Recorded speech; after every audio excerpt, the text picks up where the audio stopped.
di mana menceritakan saya kegagalan dia dengan 7 tahun itu, dia mendapatkan perlakuan KDRT, kekerasan seksual dan penyimpangan seksual. Selamat pagi, Assalamualaikum warahmatullahi wabarakatuh. Salam sejahtera untuk kita semua.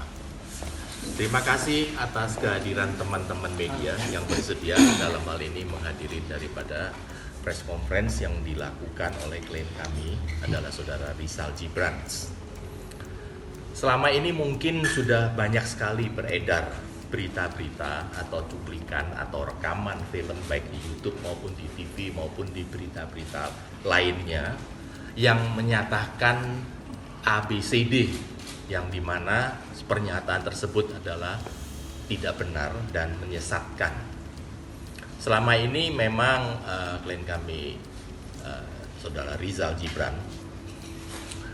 RD saya sebutkan, memang diam, tidak melakukan reaksi apapun karena terus terang hanya ingin tahu sampai di mana suatu berita-berita yang tidak benar itu tetap dilanjutkan, dan efeknya juga merasa sangat tidak nyaman ya selama ini.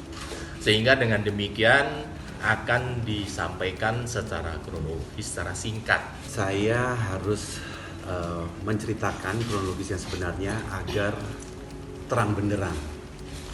Waktu mungkin teman-teman saya dipanggil pertama kali ke Polda Metro Jaya untuk dimintain keterangan sebagai untuk klarifikasi ya, undangan klarifikasi itu, saya kan sempat menyatakan bahwasanya aib harus ditutup karena ini adalah masalah internal keluarga saya, masalah saya. Allah aja menutup aib kita, gitu kan. Tapi karena ini untuk, saya sudah berkonsultasi dengan ustadz, dengan pakar agama juga, saya harus menceritakan agar tidak blunder selama ini informasi apa. Ini yang mungkin agak sedikit panjang, tapi saya akan ringkas seringkas-ringkasnya. Saya akan menjawab, Bapak izin? Silakan. Ya, jadi lanjut, saya melakukan ta'aruf dengan saudari S ini. Proses ta'aruf hanya lewat tukar-tukaran telepon dan juga chat, dan ada beberapa kali lewat telepon. Beberapa kali saya minta untuk video call, tapi diindahkan. Berjalan waktu sekitar Idul Fitri, habis Idul Fitri 2021, saya bersama kakak mendatangi kediaman beliau di Surabaya untuk lebih mengenal. Pulang dari setelah Idul Fitri, saya kembali ke Jakarta. Saya melakukan obrolan lebih intens terhadap beliau dan saya menceritakan semuanya tentang kehidupan saya, di mana saya di industri perfilman ini dari umur 15 sampai sekarang pun 46 insya Allah bulan ini, kurang lebih hampir 30 tahun saya di dunia ini.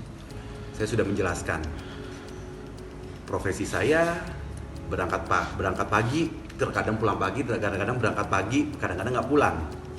Bagaimana Sarah? Nggak apa-apa kak, aku bisa menerima apa adanya, karena aku cinta sama kakak. Oh baik. Dan saudari S juga menceritakan, jadi saya waktu dikenalkan ini juga, saya dikenalkan lewat inisial I. Itu adalah sahabat saya yang menceritakan bahwasanya S ini sebelumnya sudah pernah menikah selama 7 tahun ya, dan tidak mendapatkan momongan. Ada faktor X gitu kan, saya nggak tahu faktor X-nya seperti apa gitu kan. Sempat waktu itu katanya sempat hamil tapi keguguran karena saya mendapatkan informasi, dan informasi ini diceritakan kepada saya dan keluarga saya bahwasanya sebelumnya, jadi saya ini orang ketiga. Sebelumnya beliau ini sempat ada hubungan, masih sepupu jauh saya, udah sempat lamaran tapi gagal. Yang kedua kali dengan inisial W itu yang menikah 7 tahun, di mana menceritakan saya kegagalan dia dengan 7 tahun itu, dia mendapatkan perlakuan KDRT, kekerasan seksual dan penyimpangan seksual. Itu diceritakan kepada saya dan juga cerita ke keluarga saya, dan saya sempat berembuk Bapak dengan keluarga saya, dan ini kondisi anak ini seperti apa. Dan pada saat itu akhirnya saya memutuskan untuk istikharah berdiam diri. saya memutuskan untuk berdiam diri walaupun informasinya kemarin ini. Jadi selama ini harus utuh ya ceritanya ya. Kalau cuma sepenggal aja nanti jadinya tidak utuh ya Bapak ya. Jadi seperti itu. Saya istikharoh, saya minta pendapat kepada orang tua saya. Bagaimana Mah? Orang tua saya sudah, semua orang pasti punya masa lalu. Saya bisa menerima. Pada saat itu beliau menelpon saya, masih tahu, Kak, bagaimana nih ta'aruf kita? Kalau kakak nggak maju untuk meminang saya ada seseorang dari Bogor untuk maju. Saya semakin mendiam diri, akhirnya bismillah, karena semuanya niatnya adalah niat baik. Saya datang ke rumah beliau tanggal 9 November tahun 2021 bersama keluarga untuk meminta. Selang sehari, tanggal 10, ada jawaban dari orang tuanya menerima permintaan kami. Itu di November, Desember akhirnya kita menetapkan untuk lamaran itu di Januari. Berawal konflik itu sebenarnya pada saat salah satu vendor saya itu terkait undangan pernikahan. Saya kasih draftnya untuk di ACC. Nah, hanya saja saudari S ini apa-apa selalu menanyakan kepada orang tuanya, pada ibunya terutama. Jadi bapaknya sudah meninggal ya, apa-apa ditanyakan sama ibunya apa. Nah, saya merasa kamu ini harus tegas karena kamu usianya juga udah dewasa. Saya mengharapkan, ayo ngambil keputusan karena kan nikah kan saya dengan S ini kan. Nah, saya kasih draftnya itu untuk draft Surabaya, Jakarta, Malang. Karena saya ini kan belum pernah menikah teman-teman. This is my first pernikahan kan, gitu kan. Hanya gara-gara kesalahan cetak. Ini undangan Surabaya. Ya, ini kesalahan cetak, bukan kesalahan cetak. Jadi ini sebenarnya sudah di ACC. Saya kasih draftnya ACC ya, ACC. Udah di ACC. Sudah di ACC dan ada bukti chatnya dengan saya dengan saudari S ini. Setelah di ACC, naik cetak dong. Kebetulan ini vendornya di Surabaya juga. Nah cetak, terus diambil atau saya nggak tahu teknis diambil atau dianterin oleh si vendor ini ke kediamannya si S ini dan disebarluaskan. Ternyata saya tiba-tiba kalau saya dikomplain langsung nggak apa-apa. Ternyata saudari S ini langsung hantam ke vendor. Kode etiknya, unggah-ungguhnya nggak seperti itu. Ini kan vendor dari saya. Harusnya kasih tahu saya lagi sholat Jumat pada saat itu. Kasih tahu, kok ini begini. Tahu nggak kesalahannya di mana? Seharusnya kalau saya nikah pertama kali di Surabaya, kan harusnya kan nama dia dulu, baru nama saya, gitu kan? Nah ini sebenarnya dari draft sebelumnya sudah di ACC. Dia menyalahkan si vendornya, menyalahkan saya, gitu kan? Saya nggak tahu menahu, gitu kan? Nah sebenarnya dari awal konflik itu, saya sudah punya inisiatif untuk, waduh ini kok kayak begini gitu ya. Karena tegang, saya sampai hampir berangkat ke Surabaya untuk menyelesaikan permasalahan ini. Hanya saja saya mendapatkan beberapa nasihat dari keluarga, dari sahabat-sahabat, termasuk dari manajer pernikahan saya juga. Biasalah sebelum pernikahan itu kan suka ada kerikil-kerikilnya, suka ada ujian-ujiannya. Ya sudah, berjalanlah pernikahan ini. Konflik pertama, saya meninggalkan rumah karena saya tidak ingin berkonflik. Jam 12:30 pagi ya Bapak ya. 12:30 pagi saya meninggal rumah.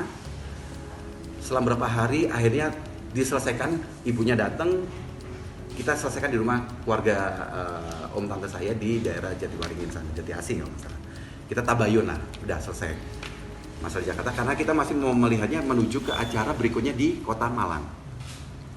Setelah proses di Kota Malang berjalan seperti wajarnya, pengantin baru secara wajarnya aja, tidak terlalu ada banyak konflik, ya percik-percikan sedikit, saya sudah banyak mengalah. Konflik saya meninggalkan beliau lagi itu pada saat Lebaran tahun 2022. Saya jadi sempat meninggalkan saudari S ini di rumah orang tua saya selama 1 bulan. Ada konflik lagi. Itu konflik yang kedua itu saya udah tinggalkan 1 bulan, ya. 1 bulan itu ada permasalahan-permasalahan yang setiap apa-apa ditabrak. Jadi saya sudah sebenarnya udah nggak kuat. Apalagi ditambah ini rumah tangga saya adanya intervensi dari pihak luar. Telepon ke kakak saya, gitu kan? Saya boleh sebutkan intervensi dari luar? Boleh. Jadi rumah tangga saya ini ada campur tangan dari orang tuanya, gitu kan? Sampai kayak contohnya ada beberapa hal kayak seperti rumah saya sudah ada CCTV udah puluhan tahun, dipaksa untuk lepas. Sampai banyak hal yang rumah tangga saya ini diatur. Loh ini kan rumah tangga saya gitu kan. Dia sempat sakit, sempat dirawat, ada beritanya juga. Sakitnya itu cuman akhirnya harus dirawat di rumah sakit kelas B ya pada saat itu ya. Akhirnya 10 hari di situ, saya tiap hari harus menjaga dia. Tapi saya bilang kalau saya tiap hari menjaga di sini, kapan saya gerak untuk bekerja? Pagi saya harus kerja gitu loh. Saya harus aktivitas. Di situlah perdebatan-perdebatan, maksudnya saya mengharapkan, ayo saya pengen punya istri yang struggle, yang tough gitu loh. Kalau perlu apa-apa kan ruangan kamar kami ini deket sebelahnya itu langsung ruang suster. Akhirnya saya balik ke kamar, saya ditabrak lagi. Kamu ngomong apa sama dokter? Loh, dokter menyarankan begini. Enggak, sampai teriak-teriak sampai mau cabut infus. Untungnya qadarullah, handphone ini saya taruh di sini, on kamera. Saya rekam sampai suster datang. Maksud bapak itu nggak kayak begitu, sampai dia mau kabur dari rumah sakit. Lah ini kan istri saya, tanggung jawab saya. Kalau sampai ada apa-apa, ada terjadi bagaimana, saya sebagai suaminya bertanggung jawab kan. Akhirnya setiap ada konflik dia itu selalu online dengan ibunya. Rumah tangga macam apa kayak begini?